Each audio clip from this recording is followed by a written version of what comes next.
Welcome to the Embodiment Podcast. This show is for you if you see the body as more than a brain taxi. It's for people interested in coming home to the body as a holistic aspect of who we are and how we live. Episodes contain practical tips, exercises you can take away, and interviews with embodiment specialists from around the world. I'm your host, Mark Walsh. So on the show today, Itay Yatuv. So he is renowned for a video on the internet of him doing contact improvisation dance with children, which I saw years ago and thought was super cute and very cool. He has started something called Conta Kids. He runs a dance school. He's been involved with dance and contact improvisation for a long time. He's done a TED Talk. Joining us from Tel Aviv today. Welcome. Hi, Mark. Thank you for having me. So how did you get interested in working with the body? What was your route into this? I started dancing when I was only 23 years old. Till that time, I never danced before. I was very physical all the time. You know, I have like my typical Israeli path of army service for 3 years from the age of 18, where I was kind of in a combat unit. So that's pretty physical, but in a different way, of course. Finishing the army service at 21, I went to travel, really kind of the boring Israeli pattern. Traveled for a year now, and I guess I have a sensation it was in Brazil actually during the carnival where I felt that there's something going on with me and movement and dancing, and I had this idea of wherever I'm gonna stop for a while after my traveling. I'm gonna check this out, and eventually I ended up in New York when I finished my traveling just to work. It was back in 98, so it wasn't that of a problem back then to just arrive there and start working in cafes and stuff. And yeah, and over there, someone told me if you wanna move, go to a dance studio. So I went to a dance studio on Broadway, and just started to look for classes that might be interesting for me, and eventually I ended up dancing hip hop and African dance for like 8 months before coming back to Israel. Okay, so let me jump in there. So the boring Israeli bit will probably be quite interesting to everyone out there who's not Israeli, and it might. I think it's worth starting there. You're the first Israeli we've had on. We have had Miles Kessler on, like Keto teacher, who's based there, but he didn't have that experience because he made Aliyah and moved over there from the States. So I've spent quite a lot of time in Israel, a lot of love for the place, and there's this shared experience that the vast majority of young people go into the military and then often kind of go traveling and go a bit crazy afterwards. Like, can you say something for people out there that might have no experience of that or no understanding of that? As you say, it's maybe a boring story to you, but how do you think that affects the embodiment of the country, these two kind of experiences that seem very common? Well, I think Israel is a complex place to live in, and on the one hand, it's very modern, it's very Western, it's very, in a way, also American-oriented in its culture. Lots of high-tech startups and industries, but on the same time, we are raised with this ethos of needing to have a big army in order to survive. So it's kind of, and then it's like, everybody knows that when they're 18, you go to the army, and it's not even a question. I'm 42 now, so I was drafted in 93. Back then, it was really rare for someone not to go through the army service. Today, it's more kind of fluid and dynamic. And I just went. I wasn't a very military kind of a person, but everybody went, so I kind of joined along, and I find myself in a real combat unit. It wasn't really it was more of I was in a rescue unit in the Air Force rescue unit, so we were more about trying to save people, but it's still 3 years, and it's a long time. And when I think about it today, I think it's really crazy to take those amazing years from 18 to 21 and to just, in a way, to be in the army. But for me, I feel lucky because I got a chance to do things I've never done before, to meet my friends, and I think because of this maybe gap from how we are raised and the culture we're in, and the fact that we go to the army for 3 years, many of the people coming out, they feel this urge to just go as far as they can. Some of them also because they've experienced tough experiences. So it's really also about escaping in a way. So for me, yeah, it was just going as far as I can. So I found myself in India traveling for a few months, and then going to do an 8-month travel in America and Central America and South America.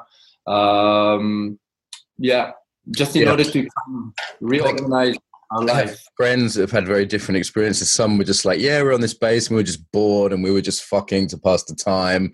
And then there's others who are like, I was in a special service unit and I was brutalized, and then I went to Gaza and I was traumatized. I'm still getting over the trauma. So I just had pure fun when I was in the army. I don't know. I was lucky. It was all about training, doing different stuff like climbing and scuba diving and jumping off helicopters. And for me, when I was 18, 19, it was just a game. Today I would never have done that. Yeah. But I think that's the idea of an army. They take you when you are 18, not when you are 26, and you can think clearly. Yeah, and there's a way in which it kind of brings people together as a shared experience, but then often people are, a bit disembodied by some of the brutality of the training, which, not everyone experiences, but some. I've heard a lot of stories from body therapist friends of mine there. But then there's this swing back towards kind of personal freedom, right? Where people go to India and they take lots of drugs. That's the cliche, but it's still pretty true. Go a bit crazy. And then also it seems like, there is a really big alternative scene, particularly in Tel Aviv. There's a lot of, there's like, it's kind of a sexy place. There's a lot of dance. There's a lot of movement stuff. It feels like maybe that's part of the swing back from the army, is people going to look for kind of freedom and wildness. I definitely agree. The frustrating thing about cliches is that they're always right.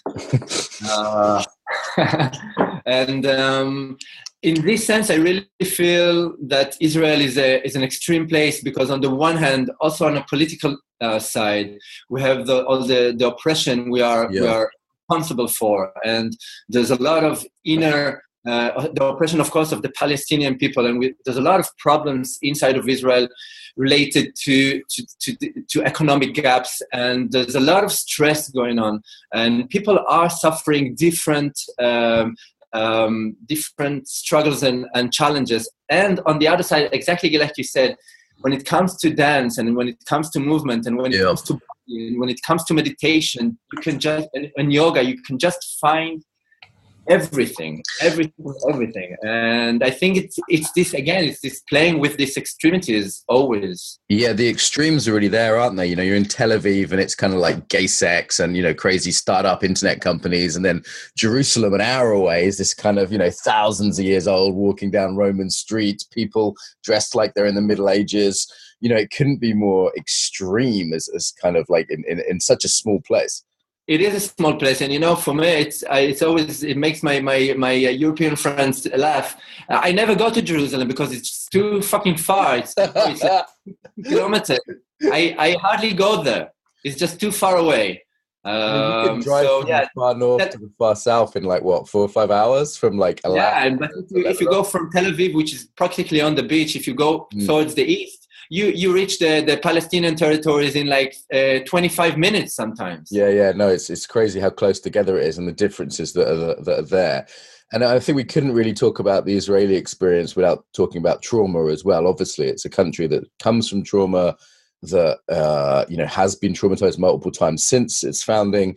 I mean, how does that affect people's embodiment and day-to-day vibe?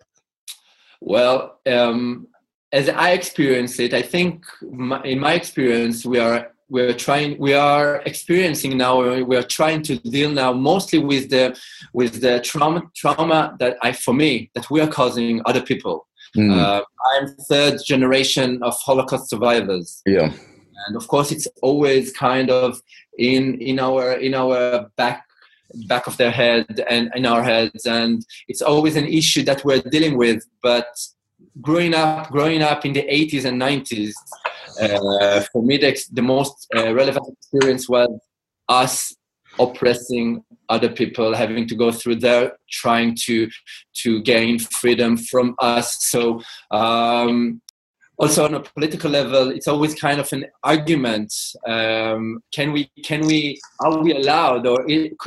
we allowed to be excused because of our Holocaust history?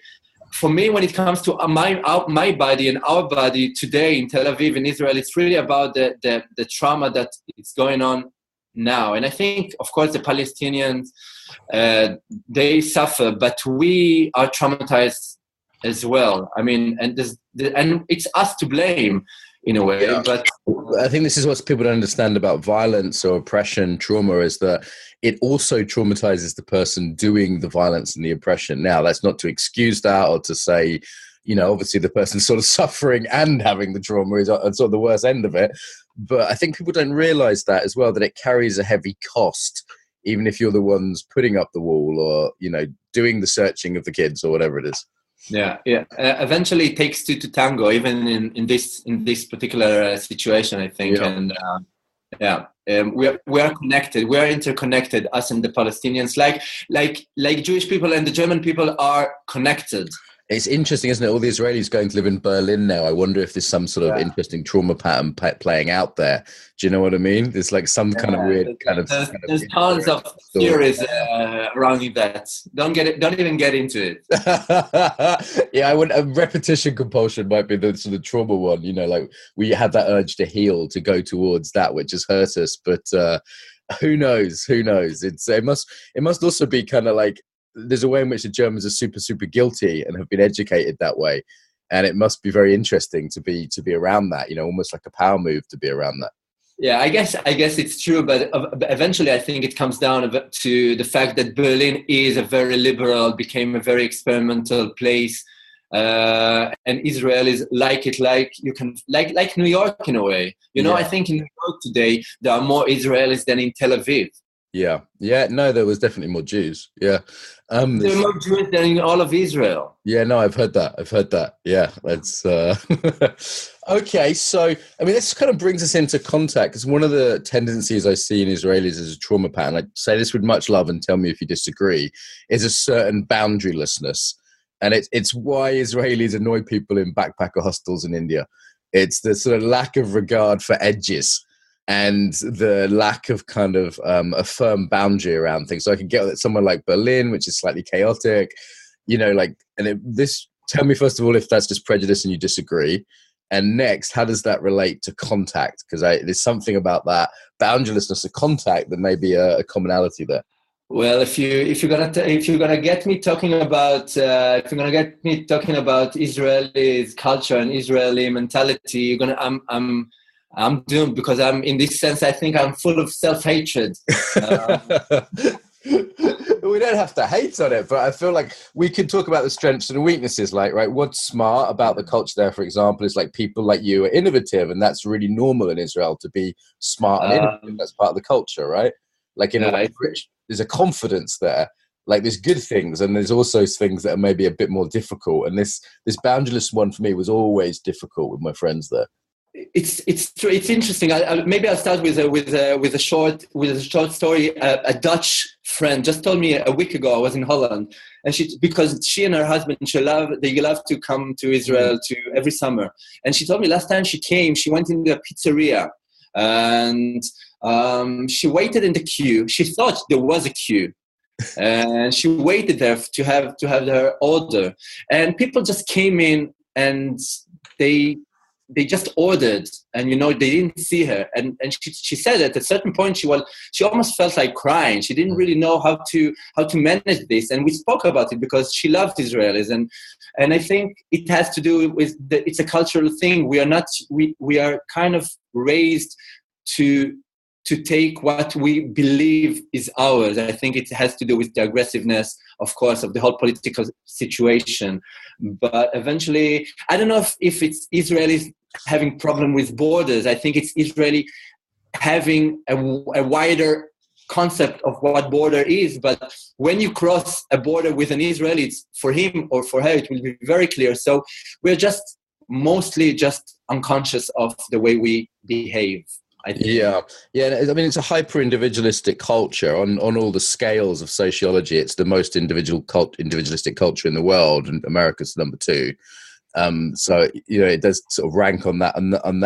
It's funny to hear you say Israel doesn't have a problem with borders. I mean, I'd maybe argue that, like, it's kind of like you've had a problem with borders for the last since 1945. But this is the thing. For 50 years, we don't have a fucking border. Yeah. It's like it's all fluid. Yeah. I mean, it's like there's no black and white. It's always an argument. It's always the discussion. Always an argument, right? But like matkot, that game you guys play on the beach where you hit a ball backwards and forwards, like bat. I love it. I love it. This is the conversational style stuff. This is why I kind of like don't mind challenging you a little bit, because I feel like that's kind of pretty normal. There is like this bat of always an argument. And you talk about taking. There's something in the embodiment about taking, which I really feel in the body when I'm working with people there. And it's even like my friends, they'll take a bit more time than I said I had, or they'll take a bit of food from my plate. And that's not to say people can't be fucking generous. Like, my Israeli friends have been some of the most generous people I know. Like, my friend Marav there, love you, Marav, if you're there. She would just do anything for me. She picks me up from the airport. She lets me stay at her house. But she'll also just take my hummus, So there's something in that generosity, but simultaneously taking, that's hard for me as an over-bounded English person. I think it probably comes from the kibbutz thing of sharing everything. Yeah. And I think it's the ethos of the kibbutz and the army. When you actually, for me, it's very common when I sit with friends and we eat in a restaurant that I taste. It doesn't contradict being generous, I think, but it is maybe this sense of maybe having issues with respecting people's space, private space. Yeah. And this is something I find, which is an issue, especially when we go abroad. We have this different conception about what's a private space. No, for sure. There's a mixture of communal hyper-individualism mixed with a certain communalism, which is that's part of the feel there. Well, let's kind of get into our main subjects. And I do think it relates to this in many ways. It's a good lead up. Is you worked in contact improvisation for a while. For those that haven't heard of it, what is contact improv? Wow. Everything I say about contact improv will be probably wrong for some people. So that's an important disclaimer. It's something that have been since the early 70s when it was developed. It has been and stayed open source where people can come in and in a way do their thing within this structure and define it in a different way. But originally speaking, the contact improvisation is a form of dance developed in the early 70s in New York from and with athletes, dancers, people who've been trained a lot, working with their body, trying to investigate different physical ideas of flying, falling, crushing, surviving. What happens to bodies, human bodies, when they fly towards each other in space and they just crash? How do they survive this crash? How do they land? So there's a lot of momentum games. There's a lot of course, physical contact, which leads to different ways of supporting, giving weight, sharing weight. And it goes more into creative stuff of manipulating each other, following, leading. And it is highly connected, at least for me, to, of course, to dance, but also to martial art, especially Aikido, which I train also with Maya Sensei. Oh, you train with Miles? Very cool. Okay. Yeah. So I came to contact having done 10 years of Aikido before I came across contact. This is 10 years ago now. And I was like, oh shit, it's like Aikido without the throws and the locks, because Aikido is all based on body to body contact. And, it's important. Steve Paxton was studying Aikido when he created it, as I understand it. and it's certainly I took very naturally to it as an aikidoka.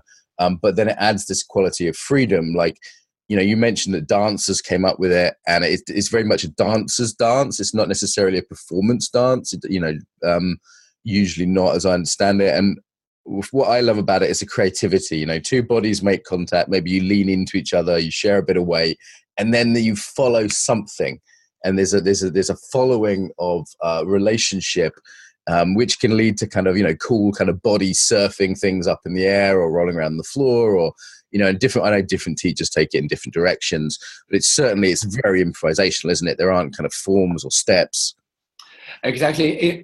In a way, it is based on the notion of improvising, and that's I think where for me personality comes into space, into the dance, because when we're improvising, especially when because of the intensity of this form, we are very, very close. We touch. There is an intimacy created just by definition of the form. There's something very present inside of it, and I think that's the time where you start to see people's characters in a way, because if you have this tendency to be very talkative and to give a lot of information, you will dance like that, especially if you are not aware of it. If you have the tendency to just to follow, you will be more kind of receptive or passive in a way inside of the dance. So it's really a beautiful door for me for also not just a physical investigation or a process, but also like a personal, sometimes emotional process. And I had, for the last 10 years, even more, I had this privilege of working with a group of people for a very long period of times, like 8 months, twice a week, for example. And so you always start from the physical point. You always start from the role, from falling, from how to make my instrument better. But when you eventually bring it into the dance, into the duet, that's where you start to see that there's much more into it in terms of practice. And sometimes the practice is not about the high lift, the shoulder lift, or the falling down. It's really about how much space do I give my partner to bring his Let me jump in. We'll do it the Israeli way, where we talk over each other. And I'll take from your hummus. I'll take from you. Even in conversation, like, it's the Irish do the same thing. Actually, I'm always in some ways, I'm quite comfortable there, because in my family, we'll talk over each other, and you know, in Germany, they don't do that. I have to really restrain myself, you know. And in Israel, they do, so it's easier. But anyway, what I think is often underdone in contact is, as you say, like, your patterns are revealed. So the thing with embodiment is, wherever we go, there we are. We reveal ourselves, you know, the body's biography. We reveal ourselves as we do whatever we do. And in contact, that's definitely true. Like, you know, as you talked about patterns of intimacy, like, some people throw themselves at you. Some people want to keep very far away. The boundaries, the weight, the risks you take or don't take. Yeah, immediately you are exposed. Immediately. Yeah. But there's not much analysis of that. There's not much capturing of that. What I always wanted to do is do like 20, 30 minutes of contact, and then sit down with a partner and share, and then do another 20, 30 minutes. Because it feels to me like that, because you can do it just for fun, and it's certainly fun. You know, I think it's one of the most fun things you can do with your clothes on. And, you know, it's certainly connecting. It's a great way to make friends if I'm in a new town, if I dance with people. And, yeah, but that opportunity for insight, I feel, is really there in contact and not always taken. Unless there is a clear decision that I want to learn more from the dance than the actual act itself. Yeah, and then there's a lot to gain in a way, and I think that's why doing this dance or practicing this dance in the context of a process with the same group, it brings in different more notions, and I think in this sense, contact improvisation got very much connected also to dance therapy or different therapeutic practices, because we are bodies. You know, when you also in Israel, we love touch. When you go to the supermarket, we really invest a lot of creativity to avoid people. Mm-hmm. Like human nature, you go in New York City, you go in Manhattan, there's tons of people. You can actually not touch anyone for the whole day. Yeah. So we are very trained in avoiding. Yeah. And contact improvisation, in a way, it steps in and say, okay, and now let's stop avoiding and see what's going on. And for many people, it's overwhelming. It's quite intense, isn't it? I mean, I have been to sessions where sort of sweaty guys have just thrown themselves at me the moment I've walked in. And I mean, there was a very nice time in Paris when I was dancing contact improv with my friend there. And then 20 American 20-year-old dancers came in. And so there I am, like single guy in Paris, and I'm just hanging out with my mate doing a bit of dancing.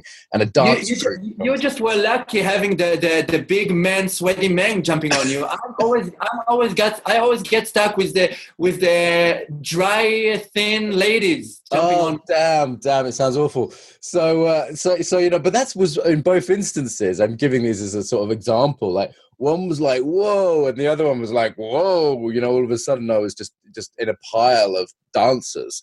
And it was like, okay, there's a lot in that in terms of what that brings up emotionally or sexually, or, you know, many things can get brought up by that. And I feel like that's, even as someone that's fairly in my body, that's used to kind of close physical proximity more than most people in Britain, I would say. And even for me, it was a little bit full on those two times. I'm thinking particular, but others too. And it brings up a lot for people.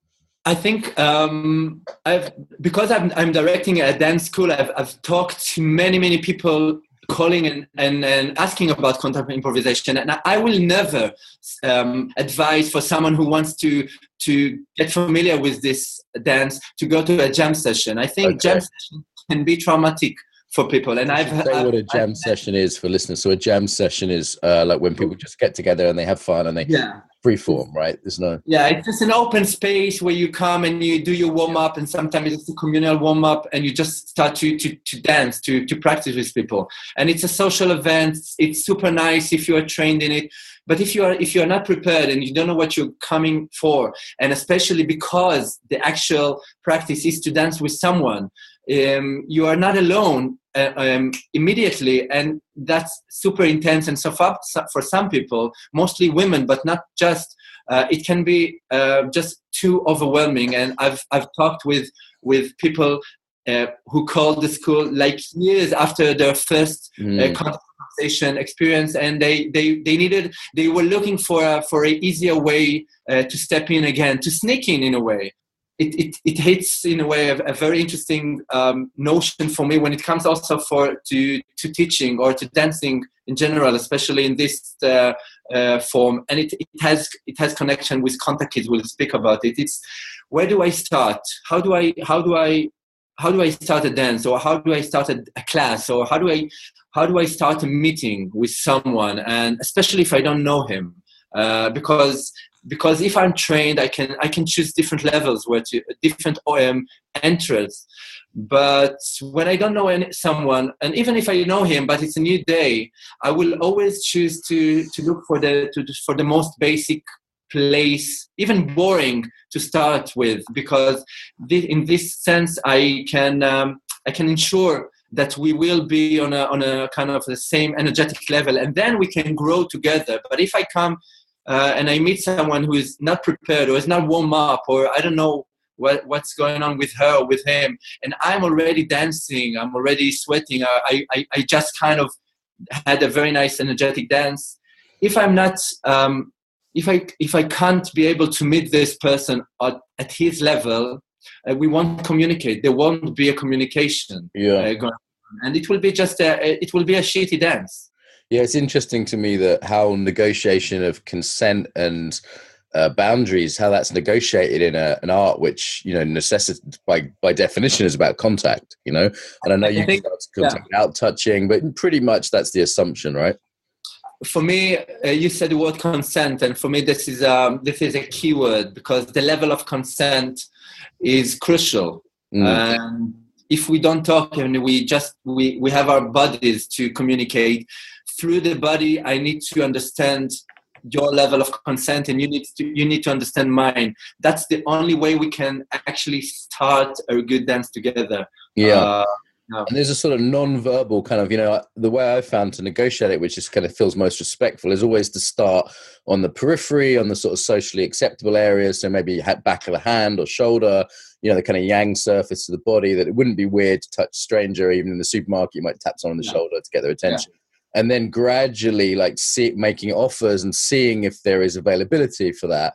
And then I found most people do get the message if I'm like wanting space and they're jumping on me and I'm kind of back away. Like there's a group who really don't get that message, and I feel like they're just not tuned in. But the vast majority of people I've danced with kind of sense like, okay, he wants to be at a distance, he doesn't want to be rolling around, on top of me on the floor.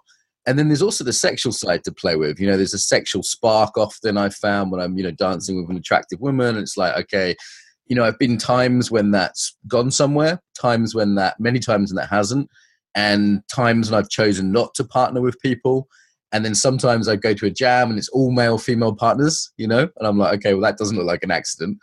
And it's like, that's a very interesting thing. And I see people exploring that edge as well. Some people having affairs without actually having affairs, people longing for tenderness and intimacy, but maybe not wanting anything sexual. It seems like there's a lot going on there. Yeah. I think people, from my experience, people come into contact improvisation from different places. Some of them, they come because they are interested in the actual dance, the movement, the acrobatics of it. This is where I started from. But you do meet other people that they come for, they come for the human warmth. They come for the touch. They come for the social aspect of it. And it took me some time, quite a long time, to accept it. I was very critical. About those people. I felt they were handling this form. But today I understand. I understand that it's part of what we're doing, and there's space and for everybody. But you also said something before which I find very interesting, which is when you start a dance with someone, to have this ability to have this conversation of let's start slowly, let's start with the shoulders, slowly see where you are. Should I back off a bit? This is something to practice. This is something to learn. This ability to stay open and to see the dance as a conversation. For me at least, it's something to engage with and to learn about and to mostly practice, because we don't do it in everyday life, at least not in Israel. Well, I guess we do in a different way though, right? Like there is that constant, we're getting to know each other. There's that, how much do I share? What do I ask about? There is that kind of dance, or, definitely in a kind of sexual context, there's, someone saying, hey, how about this? And it's like, oh, there's that feeling of, oh, shit, I shouldn't have done that. There's that kind of shame of, oh, that wasn't well received, or the delight of it is, or sitting there going, oh, I wish they'd do something, and they don't do something. It can be the opposite way as well. And it's sort of like all of us, I think, have made mistakes in that kind of dating arena. I think now this is really coming to the surface in society in a new way, which I have this, in other ways scares me. And it's like, do you know what I mean? Like negotiating consent and looking at boundaries, like this stuff is like in the air now. I have this image of a contact jam session, which is, for me, sometimes it feels like a 6th grade party, where you come in and you're very embarrassed and you want to dance with someone and you don't know how to approach, and then you dance. And always you go through so much things go through your mind. Head, oh, should I not? Should I not? Is she having good time? Is he having good time? Is it not? There's so much self-criticism. There's so much, sometimes shame, but our mind works so much during the dance that in many times we don't just pay attention to the dance. And the most important thing is, for me, we don't have fun. And fun is the main reason I'm in this business. Yeah, I think contact can be just tremendous fun. I mean, all that other stuff about, psychological insights and all that other stuff aside, I mean, it's just one of the most fun things you can do. And whenever I go to a jam, like, sometimes I go to a jam a bit lonely, and the sort of touch would be, really nice, particularly when I wasn't with my wife. That was really nice. But now these days, I just have great fun with it, and there's friends of mine that are very good friends that I can dance with, and, I know it's going to be awesome. For me, contact improvisation, that's the amusing park for grown-ups. I had this thought. I was taking my little girl to the playground, and she went on the swing, and I went on the swing beside her. And this moment in the swing, when you go all the way up, and just before you start to come down, there's this suspension moment, where you actually feel like you are flying. Yeah, weightless. And it was such a sensation that I suddenly realized that I have these sensations sometimes when I'm dancing contact improvisation. And in a way, for me, going to dancing contact improvisation is an amusing part. This is my swing. This is my chance to be weightless. Yeah, there can be those moments of beautiful weightlessness, in it. That it's very interesting. As a martial artist, I spent a lot of time trying to be on the ground. So one thing that's quite challenging me in contact is being light. And my partners often say that, I'm good at being the kind of bass side of things, But my partners often say I'm not easily uprooted because I've just spent years not allowing that. That's a conditioning for me that's interesting, and letting go of the kind of martial art relationship. But yeah, let's talk about kids then, because this is something you're kind of well known for. And I did a little video about, God, it must have been 6 years ago, of me dancing with a child. And at that point, the only two contact improvisation videos with kids on the internet were me and you. And it was really? Yeah. At that point, they're the only two. Because I did it and I put it online, and someone said, "Oh, you should check out this guy in Israel." And there was like a Facebook video doing the rounds, and a YouTube video. And I think since then, it's had literally millions of hits, that video. And at one point, literally, ours were the only two there. Someone brought their child to contact, and I'm kind of comfortable with kids. I've worked a lot with children. I worked in outdoor education with children. So I was just like, well, I'll dance with your kid. Then you can dance with, whoever you want to dance with. So I did that, and someone had an iPhone and they filmed it, and it's kind of fun dance. You can see it on YouTube. But then someone showed me yours, and it was like, okay, I was just doing it as a one-off, but you'd really made a thing of it, and just some beautiful. I really encourage listeners to look at YouTube and just put up contact kids or contact improvisation children. You'll see Itay's videos, and it's just beautiful. Like and they're in pure joy.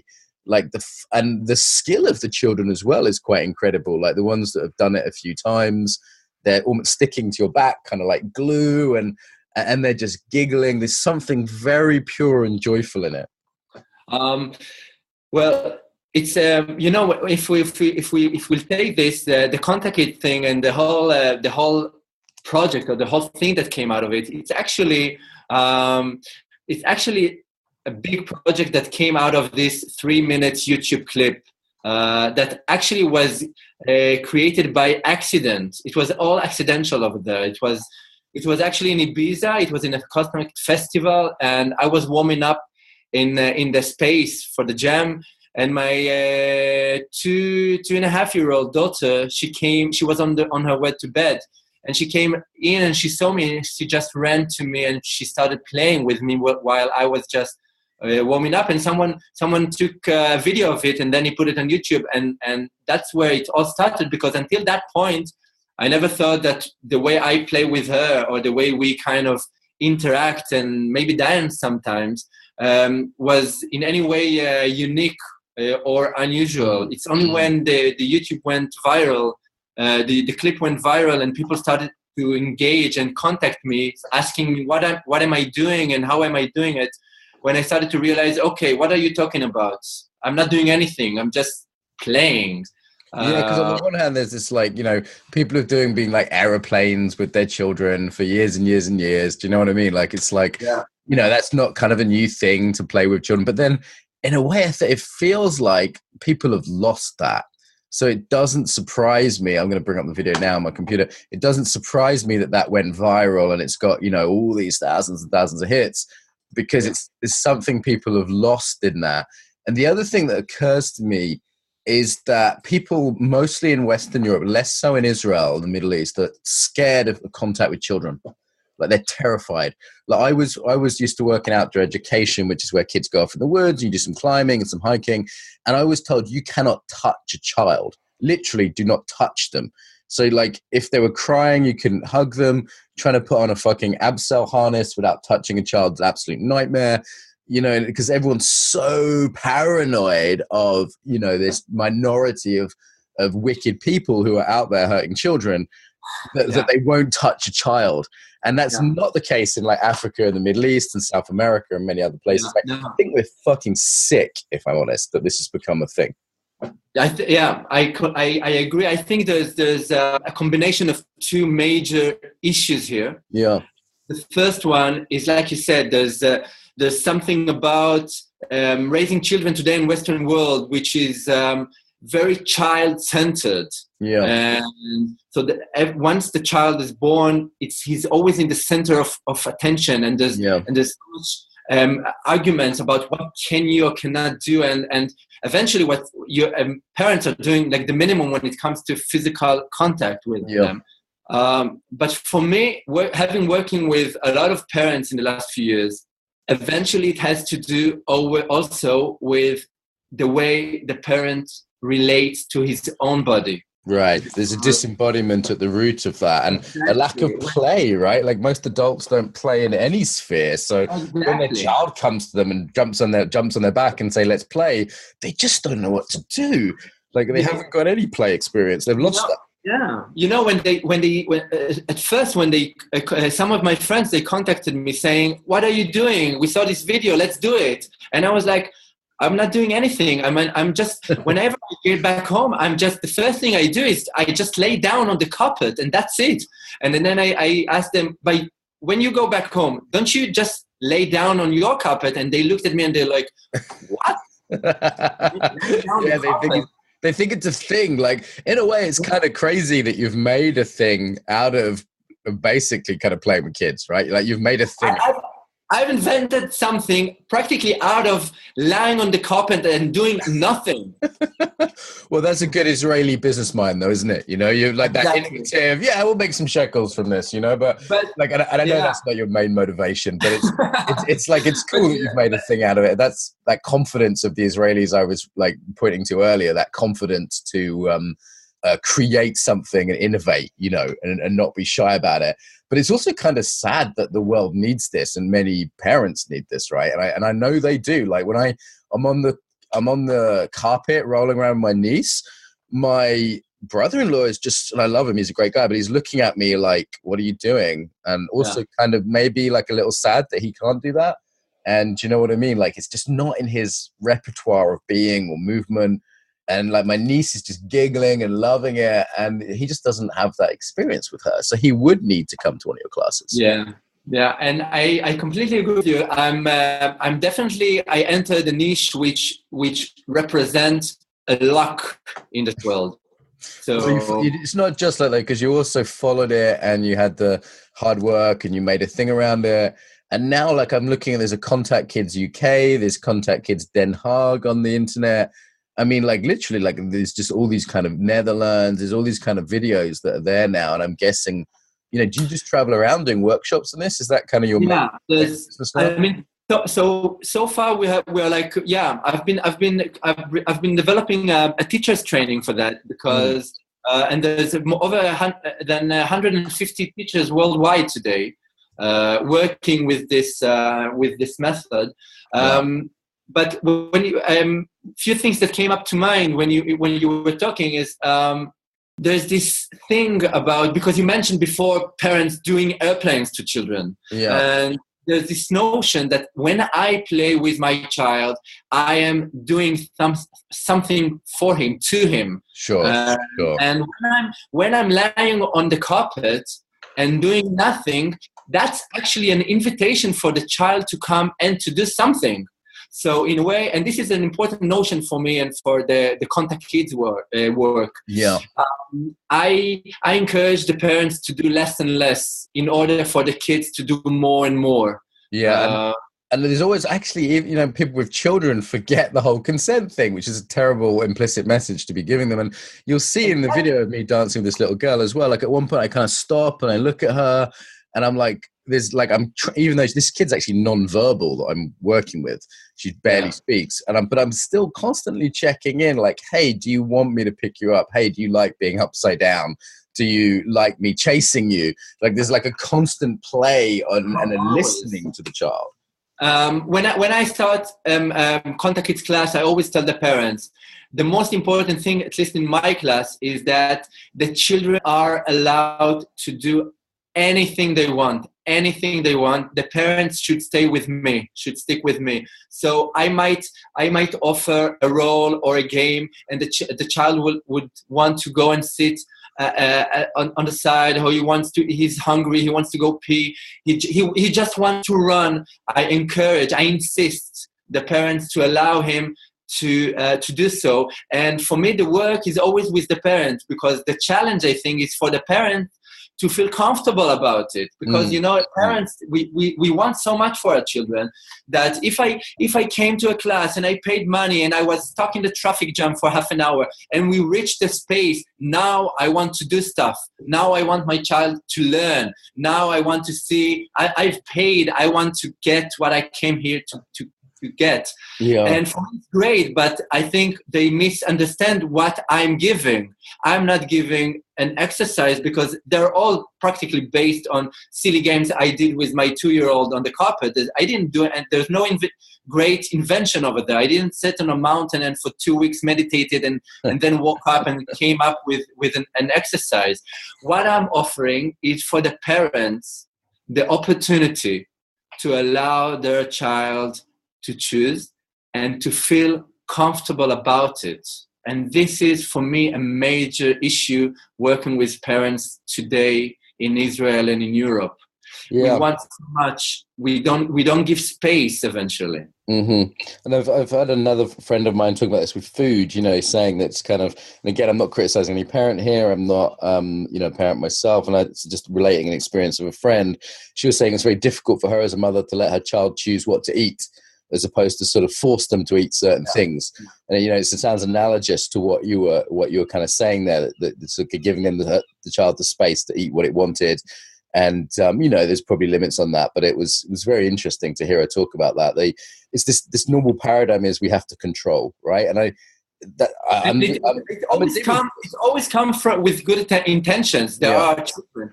And I see it in myself. I'm a parent, and this issue with food, I have it with my children. If they don't want to eat something healthy, which I prepared, and they prefer some other junk, there is resistance coming up, and there are argues, and actually that's very Israeli, isn't it? The kind of, my friends, I put on fucking a kilo every time I go there because my friends force feed me.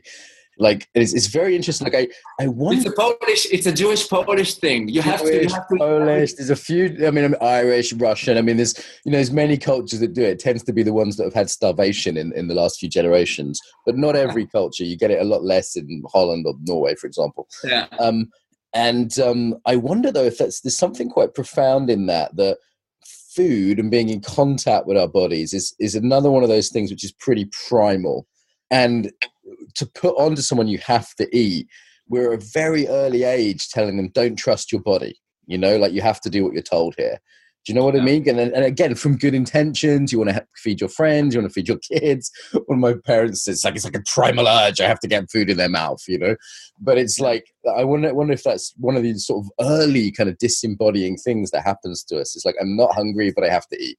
Yeah, but it's tricky. I'll tell you why I think it's tricky. First of all, I completely agree. I'll just say maybe on a different level. When it comes to education, I think as a parent, I'm the last person to educate my child. And I think every time I come to my child and I tell her something I want her to learn, that's the less efficient way to educate a child. So I think I'm the last person to educate them. The only way for me I can influence my child is by is the way they experience my behavior with interacting with other people. So for me, it's really about how they observe me that they learn. When it comes to learning actual specific stuff, I'm the last one. I tried to teach my child to swim. I couldn't do it. Big failure. She didn't want to do it. And until someone else taught her. I tried to teach my child to play the guitar. Big failure. I'm not the one to teach my child anything. But once I did this, I tried this thing with my child. I said to her, you know what? Because she wants to watch TV all the time, and every time I limit it for like half an hour and stuff. And one day, it was a Saturday. I said, okay, now let's do an experiment. I'll just give her a free ticket to watch as much as she wants. Let's see. I thought if she'd watch an hour or 2 hours mostly, she'll say eventually, okay, that's enough, Daddy. Let's go out. Let's go play. But after like 4 hours, I had to scratch her from the screen because it was too addictive. She didn't have the ability as a 3-year-old to say enough. And I think it's the same thing with sweats. And I think this is the tricky part, because I do think that children or human beings, they know what's good for them. But I think in the last 100 years, the wealth and the possibilities of food and sugar and entertainment, they became so big. We are floated. And I mean, we're in a very different environment for our evolutionary environment, and this is for adults too. On anything, it's like, for me, it's like, is this an intuition telling me to eat this? Is this really me tuned into my body, or is it just a craving? As someone in sobriety for years, this is a real thing for me. Like, hey, is that my instinct that I need to start? I started eating meat again relatively recently. And for a while I was like, oh, it's just a craving. And I was like, no, actually there's something deep in me that really wants and needs this right now. And it was different from like, oh, there's a cigarette or porn, that's a mega stimulus. Do you know what I mean? Like, these are very difficult, even with quite a lot of training, let alone for a small child. These are very difficult things to unhook oneself from. And it's not to be able to differentiate that hooking from a genuine, like, no, actually, what I really need right now is this, Yeah. And I think, again, it's an awareness practice to try to figure out, I don't know if it's interesting in a way, but to figure out, like, why do I want something now? Where's it coming from? Is it something which it's just there, so I want it because it's there, or is it something I really feel my body needs? And I'm still, I have no clear idea about it. It's still a big question for me. And to me, that's the most profound embodied practice at the moment. It's just constantly tuning in and like around little things. Am I tired? Do I need rest? Am I just being lazy? It's like, am I hungry? That sort of tuning in is my main practice. And I think sometimes a renunciate practice can help with that. Like, you give up Facebook for a week, and at the end of the week, you're like, why was I looking at that? Like, I was looking at it every 30 minutes, and then after, a week on retreat without it, you're just like, I don't need that. And then you realized you didn't need it. You were hooked. That's the nice thing, giving things up sometimes. And taking from that, I think eventually, because I do see a clear linkage between those issues and the fact that we as adults, especially we as parents, we stopped paying attention to ourselves. And because there's so many things we have to be focused on, children, work, we don't stop to check our well-being. How am I? I mean, that's always in my trainings. That's always the first practice. Is how are you? And people go, fine. And I'm like, no. Actually, how are you? And and I might do that 10 times a day with a group. They just stop the group, ring a bell, and just be like, how you doing? And it's like, at first, people don't have the language, or they don't have the body awareness, one of the two, sometimes both. And then after, that skill can be brought up relatively quickly, And sometimes it takes a friend to remind us, someone puts a hand on our back or whatever, and we go, oh God, I'm exhausted. Or, they just look at us and go, wow, you look tired. And then you tune in and go, shit, I am, but I hadn't noticed, until you helped me out there. Yeah. And I think for parents, especially, it's super relevant because no one's there to ask them how are they. And And of course, many parents they experience that the contact kids class in a way that for them that's like a golden hour in the week where they have this really quality time, not just for them with their child, but also for them. But I think we started the conversation talking about Israel and the culture there. But this is something which is very interesting in Israeli culture. Many Israelis today ask themselves, how am I? And that's why I think they are investing in their own kind of personal growth and spiritual growth sometimes. Of course, there's lots of questions regarding the political situation, but eventually the dance school I'm directing is a very, very unique dance school in this sense. Maybe can I share a few? Yeah, please do. Yeah, we've got a few minutes, so just please do. So basically, the dance school Hakvutza in Tel Aviv, it's a dance school only for adults, only for people above the age of 20, 30, 50, 60 who've never danced before and they want to start dancing from scratch. So you can be a 25-year-old girl or a 48-year-old man who've never danced before, but you have this dream of dancing and you are willing to commit to a process. You can actually bring yourself in to quite an intense program of dancing, like 3 days a week from 9 till 4, starting with classical ballet, contact improvisation, contemporary dance. And this is something which I find really unique to Israel because I'm traveling a lot and people, every time, wherever I go, people hear about this school and they are like, their eyes are open up wide and they're like, really, is this place really exist? And I ask myself sometimes, how come it didn't happen in Rome or in London? Yeah, I'm surprised because dance has been made only for the athletic or the professional, or maybe something you do sort of drunk crazy at a nightclub. And it's actually quite hard to find, adult dance opportunities without being, super athletic or whatever. And having that professional background. So it's I'll definitely check it out. It's in Tel Aviv, right? It's in Tel Aviv, and the idea behind it is that in order to start dancing, also in a profound, semi-professional way, just for the approach, all you really need to do is to want to dance. Okay, beautiful. So we need to start moving towards wrap up here. I'm going to post a link to that famous video on the podcast as well. Where else can people find out more about you and what you do? contactkids.com, that's the Contact Kids website. Hakvutza, maybe I'll give you the link. That's the dance school, and I'm traveling, teaching a lot of contact improvisation workshops. I'm doing teachers training for people who want to work with parents and children with the Contact Kids method, and you can find me always in Tel Aviv on the beach eating hummus. Eating hummus on the beach in Tel Aviv. Nice. Well, I'll join you for that next time I'm there. Itay, this has been a real pleasure. So thank you so much. Any final message about the body before we wrap up?